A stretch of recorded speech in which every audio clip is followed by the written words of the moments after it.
2025 ଶିକ୍ଷାବର୍ଷର ବହୁତ PTM meeting ସର୍ବପ୍ରଥମେ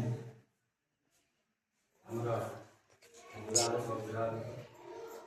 ବିଦ୍ୟାଳୟର ଚେୟାରପର୍ସନ ତଥା ଶ୍ରୀଯୁକ୍ତ ଲକ୍ଷ୍ମୀକାନ୍ତ ଭୋଲା ସମସ୍ତଙ୍କୁ ଆନ୍ତରିକ ଅଭିନନ୍ଦନ ବା ଶୁଭକାମନା। ଏଇଟା ଓଡ଼ିଶା ସରକାରଙ୍କର ଗୋଟେ ଗୁଣାତ୍ମକ ଶିକ୍ଷାର ମାନ ବୃଦ୍ଧି କରିବା ପାଇଁ ଆଜି ସାରା ଓଡ଼ିଶାରେ ପିଟିଏମ୍ ମିଟିଂ ଅନୁଷ୍ଠିତ ହୋଇଛି। ଆମେ ପୁରାତନ କାଳରୁ ଯିବା ଦେଖିବା ବେଲେ ପ୍ରଥମେ ଶିକ୍ଷାଟା ଆମେ ଆମ ଜାଣତରେ 2001 ମସିହାରେ ଯେତେବେଳେ ଆମର ଅଟଳ ବିହାରୀ ବାଜପେୟୀ ପ୍ରଧାନମନ୍ତ୍ରୀ ଥିଲେ ସେତେବେଳେ ପ୍ରଥମେ ଆମର ସର୍ବଶିକ୍ଷା ଅଭିଯାନଟା ଲଞ୍ଚ କରିଥିଲେ। ସର୍ବଶିକ୍ଷା ଅଭିଯାନ ଯେଉଁଟାକି ସଭ୍ୟ ପଢ଼ନ୍ତୁ ସଭ୍ୟ ବଢ଼ନ୍ତୁ। ଶିକ୍ଷାଟା ହେଉଛି ମନୁଷ୍ୟ ପାଇଁ ନିତ୍ୟାନ୍ତ ଆବଶ୍ୟକ। ତାପରେ 2001 ପରେ ଆମର ଆସିଲା ଆର୍ଟି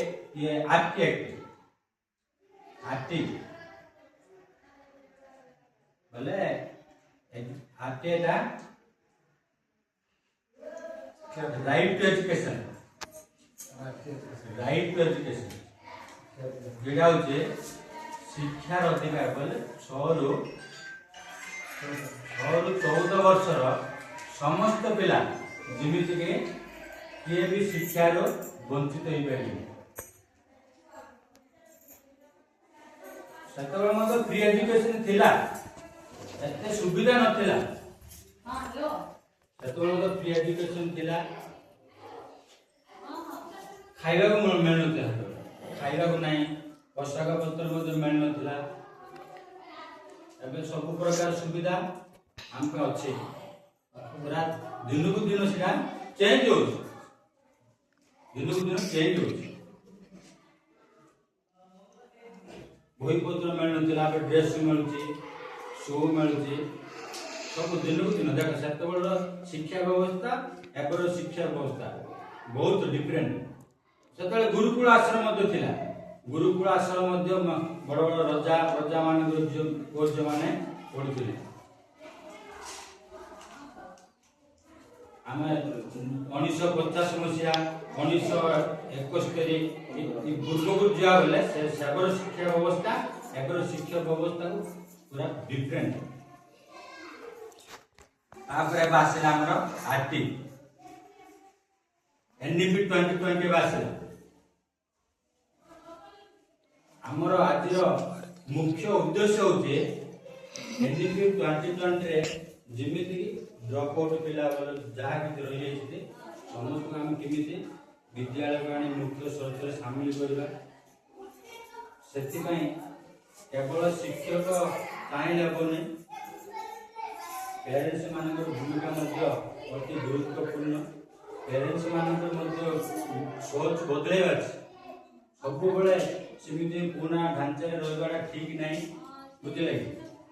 ତମର ମଧ୍ୟ ପିଲାମାନଙ୍କର ପ୍ରତି ଆଗ୍ରହ, ତାଙ୍କ କେମିତି ପ୍ରତ୍ୟେକ ଦିନ ସ୍କୁଲକୁ ଯିବାର ତମେ ମଧ୍ୟ ଚେଞ୍ଜ କରିବା। ସବୁ ତମ ପାଖରେ ମଧ୍ୟ ପିଲାମାନେ ବହୁତ ସମୟ ତମ ପାଖରେ ଥାଉଛନ୍ତି।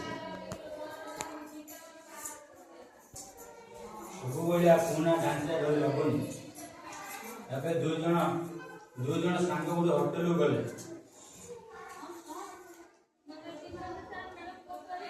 ଜଣେ 5 ଟଙ୍କିଆ ଚା ପିଇଲେ, ଆଉ ଜଣେ 5 ଷ୍ଟାର ହୋଟେଲ ସେ ଗୋଟେ ଚା 5 ଟା ଦେଇ ପିଇଲା।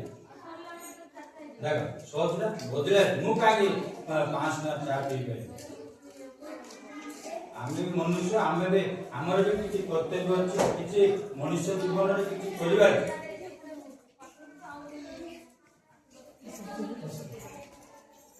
ଆମେ ପୃଥିବୀରେ ସର୍ବଶ୍ରେଷ୍ଠ ପ୍ରାଣୀ ମନୁଷ୍ୟ ବୋଲିକି ଆମେ ଭାବୁଛେ। ଆମେ ମନୁଷ୍ୟ ଭଳିଆ କର୍ମ କରିବା କରିକି ଆମେ କେମିତି ଆମେ ପିଲା ପାଇଁ ବଞ୍ଚୁଛେ।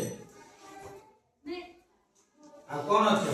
ଆମକୁ ତ କାହାର 45 ହେଇଗଲା, କାହାର 50 ହେଇଗଲା, କି ଆଉ 5 ବର୍ଷ ପରେ ମରିଯିବ, କି କିଛି ନାହିଁ। ଆମେ କାହା ପାଇଁ ବଞ୍ଚୁଛେ?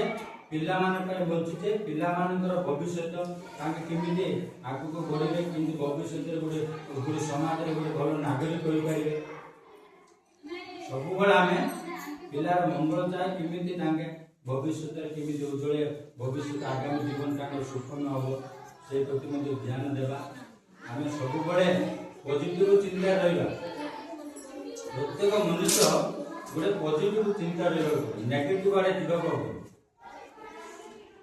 ଗୋଟେ ଉଦାହରଣ ଦଉଛି, ଗୋଟେ ଲୋକଟା କାଠ ଆଣିବାକୁ ଯାଇଛି ଜଙ୍ଗଲକୁ, କାଠ ଆଣିବାକୁ ଯାଇଛି। ତାର ପେଶାଟା ଯେମିତି କି ମୁଁ ଜଙ୍ଗଲକୁ ଗଲେ କାଠ ଆଣିଲେ ଯେମିତି ତାର ପରିବାର ପରିପୋଷଣ, ତାର ଗୋଟେ ଜୀବିକା ସେଟା ଯେମିତି ଯାଇଛି, ସବୁବେଳେ ତାର ସେ ନୀତିଦିନିଆ କାମ, ତାର ପେଶା। ହେଲେ କେମିତି ଜଙ୍ଗଲରେ କାଠ ଆଣୁ ବୁଝିଲେ।